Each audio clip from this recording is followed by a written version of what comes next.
안녕하세요, 박미수 원장입니다. 항상 구독해 주시고 좋아요를 눌러주셔서 진심으로 감사드리겠습니다. 어떻게 보면 만병의 근원, 현대 문명병의 가장 중요한 원인이라고 할 수 있죠. 바로 만성염증입니다. 근데 만성염증의 원인 자체를 잘 알지 못해서 치료를 못하는 경우가 많습니다. 만성염증의 원인이 되는 근거지는 다양하게 있을 수가 있는데요, 그 중에서 가장 중요한 부분을 차지하고 있는 부분이 바로 장입니다. 따라서 오늘은 만성염증의 원인을 찾을 때 그 원인이 장애의 가능성을 높여주는 증상들이 있습니다. 8가지가 되는데요, 그 증상들을 알려드리도록 하겠습니다. 만성염증이라고 한다면 착한 염증이라고 하는 급성염증, 우리 몸을 지켜주는 염증하고 조금 다른 정반대의 개념이죠. 나쁜 염증이라고도 합니다. 우리 몸이 24시간 365일 불타고 있는 상태라고 보시면 될 것 같습니다. 자, 이때 우리 몸이 불타고 있으니까 불을 꺼야 되죠. 불을 끄는 소방관이 면역세포인데 24시간 365일 동안 쉬지도 않고 불이 계속 나고 있으니까 이 면역세포들이 쉬지도 못하고 자지도 못하고 계속 혹사당하게 되죠. 혼란스러운 상태에서는 우리 정상세포를 공격합니다. 자가면역이죠. 자, 이렇게 자가면역으로 혹사당하다 보면 면역세포들의 기능이 떨어집니다. 면역력이 결핍되죠. 자가면역의 대표적인 증상들, 알레르기, 비염, 천식, 아토피, 피부염, 류마티스 관절염 등이 있을 것 같고요.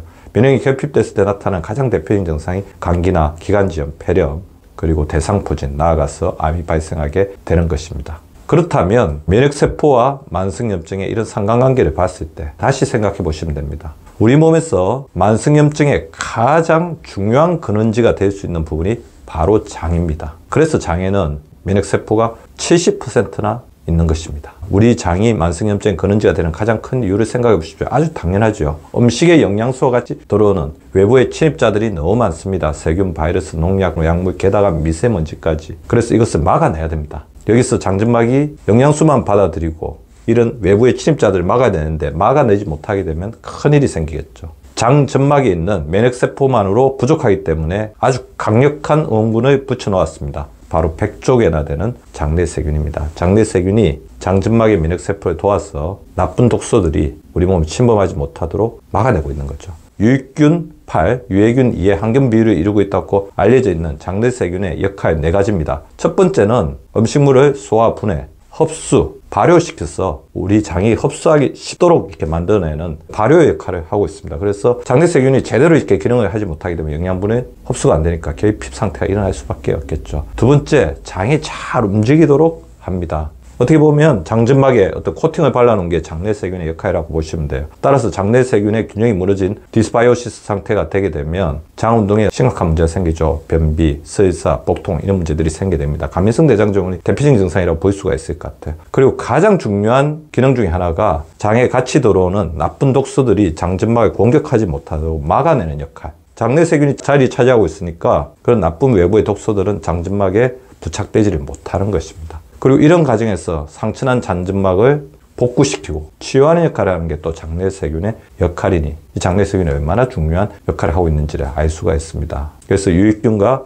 유해균의 8:2 항균 비율이 될 때 유익균은 적절하게 유해균의 견제와 도전을 받으면서 자기 기능을 100% 잘 발휘할 수 있는데 현대인들의 장내세균의 균형, 나이가 들면서 장이 점점 노화되고 수많은 원인들이 장내세균을 점점 감소시킵니다. 유익균을 감소시키고 유해균을 늘립니다. 그래서 평균적으로 이제 한국인의 현실을 보면 63대 37이라고 하는데 저희 병원에 오시는 분들을 보면 5대5, 4대6, 심한 경우는 2대8, 1대9까지 유익균과 유해균의 비율이 역전되어 있는 경우가 있습니다. 이럴 때 나타나는 가장 크다란 변화가 바로 장점막을 지키는 기능이 떨어집니다. 영양분은 흡수하고 나쁜 독소를 막아내는 것을 선택적 투과성이라고 합니다. 이런 선택적 투과성이 망가지게 되니까 이때 생기는 가장 중요한 질병, 장누수증후군이라고 그러죠. 오히려 장을 지켜야 될 장내세균이 반란군이 되어서 장점막을 공격하게 되니까 장점막에 미세한 균열들이 생기고 이 균열을 틈타서 장 안에 있어야 될 외부의 독소나 세균이나 바이러스나 미세먼지, 중금속 등이 우리 몸으로 퍼지게 되고, 자, 이렇게 퍼진 상태를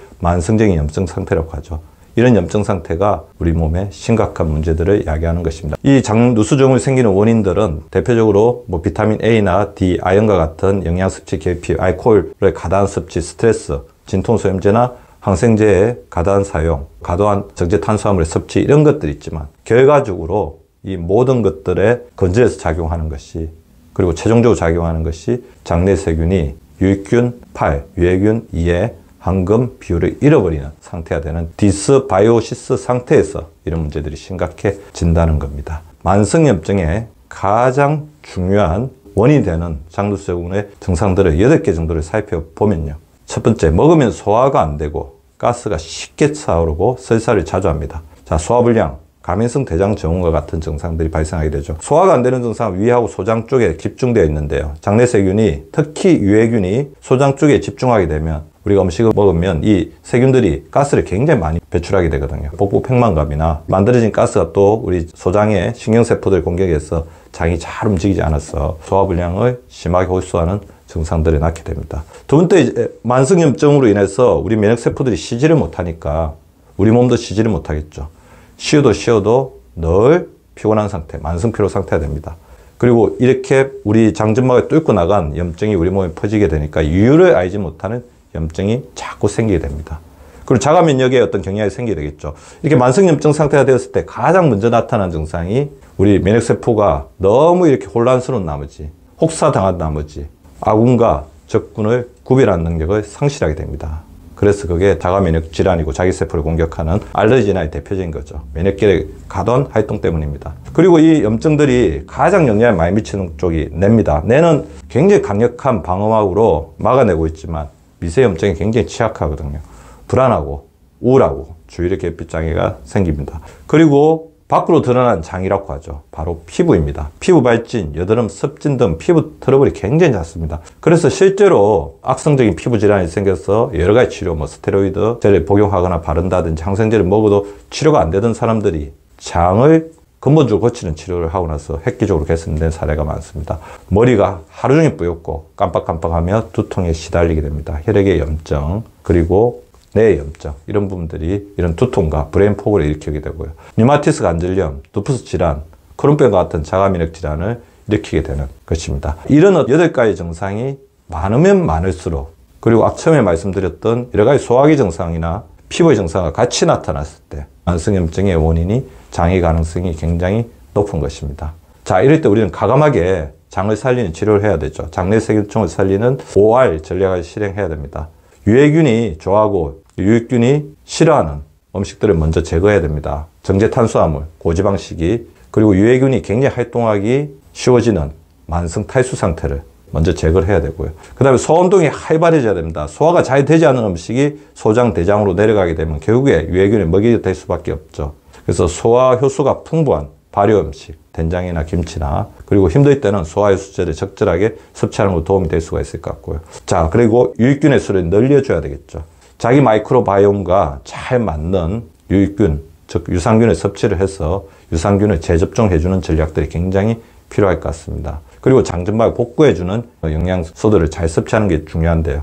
대표적으로 오메가3와 같은 필수지방산, 글루타민, 그리고 아연 등과 같은 미네랄 등이 그 역할을 하게 됩니다. 무엇보다 장점막누수증후군, 장내세균 밸런스가 무너지는 가장 중요한 원인이 스트레스, 수면 부족, 운동 부족, 그리고 절제되지 못한 식습관이기 때문에 라이프 스타일을 한 번 정도 다시 재점검해 보는 것이 필요하겠습니다. 오늘은 만성염증의 증상이 있을 때 그 원인이 장애의 가능성이 높은 8가지 증상을 말씀드렸으니, 지금 현재 만성염증으로 인한 각종 증상으로 시달리고 있거나 자기 몸에 만성염증이 점점 늘어나는 것을 자각하는 구독자분들은 제가 오늘 말씀드린 이 8가지 증상이 없는지 살펴보고, 만약 그렇다면 장을 지금부터라도 재정립하고 구출하는 전략에 나서야 할 겁니다. 오늘도 강의를 들으셔서 감사드립니다. 행복한 하루, 건강한 하루 보내시기 바랍니다.